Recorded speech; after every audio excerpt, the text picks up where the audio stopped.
بسم اللہ الرحمن الرحیم۔ دوستو، میں امید کرتا ہوں کہ آپ خیر و عافیت کے ساتھ ہوں گے۔ دوستان محترم، پچھلے چند دنوں سے تحریک لبیک پاکستان کے ساتھ تعلق رکھنے والے مفتی حسن نقشبندی صاحب، ان کے ایک بیان پر مختلف علماء نے طرح طرح کی بیان بازی کی۔ علامہ سعید احمد اسد صاحب وہ بھی میدان میں آئے، انہوں نے بھی ان کو جواب دیا۔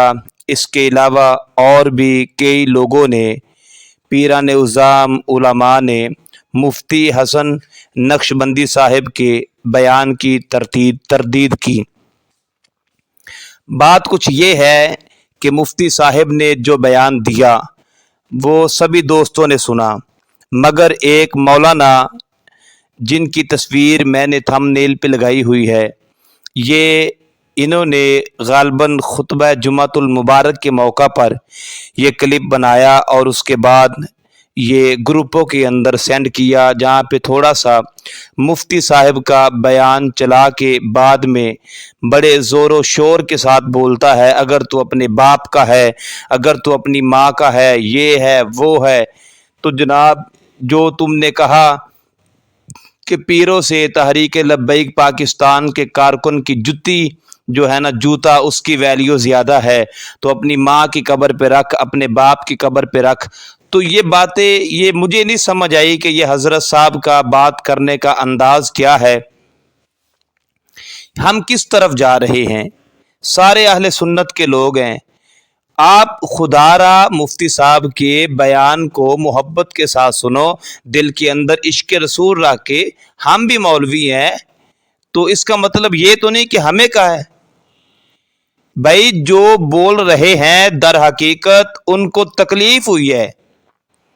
وہ کہتے ہیں نا کہ چور کی داڑھی میں تنکا، تو مطلب یہ ہے کہ مفتی صاحب کے اس بیان نے تھوڑا سا اور نکھار کر دیا ہے، تاکہ اور پہچان لو کون کون ایسے لوگ ہیں جن کو دعوت تحریک لبیک پاکستان سے اختلاف ہے، کون کون ایسے ہیں۔ وہ پیر ہو، وہ کوئی مولوی ہو۔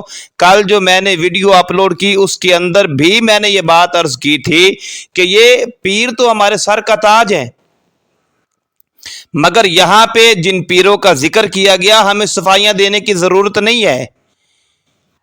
یہاں پہ جن مولویوں کا ذکر کیا گیا، آپ جن کو تکلیف ہو رہی ہے یہ اپنا علاج کروائیں۔ یہ کیا طریقہ ہے کہ تو اپنے باپ کا ہے، تو اپنی ماں کا ہے؟ ممبر مصطفیٰ پہ بیٹھ کے اس طرح کی گفتگو کرنا زیب دیتی ہے؟ کاش اتنی زبان درازی، کاش ایسے گفتگو یہ پیر مولوی جو آج ٹپک رہے ہیں، کاش جب ختم نبوت پہ حملہ ہوا تھا تب تمہارے گلے کہاں تھے؟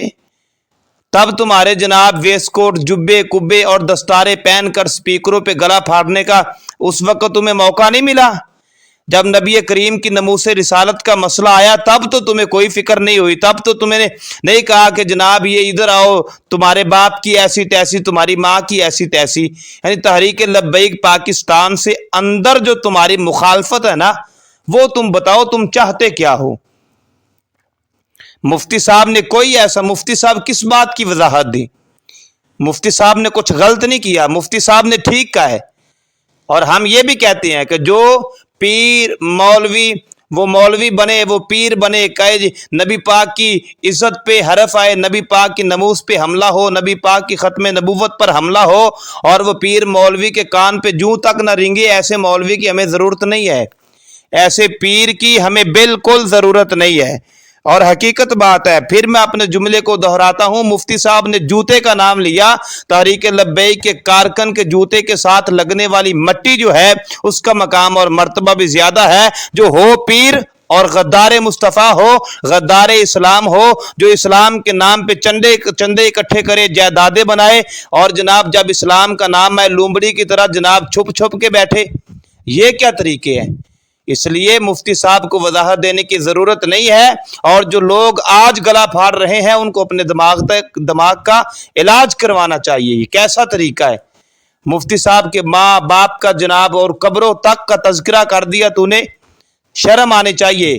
ایسے موقع پہ کس طرح کی تم باتیں کرتے ہو؟ مفتی صاحب نے کچھ غلط کہا ہے؟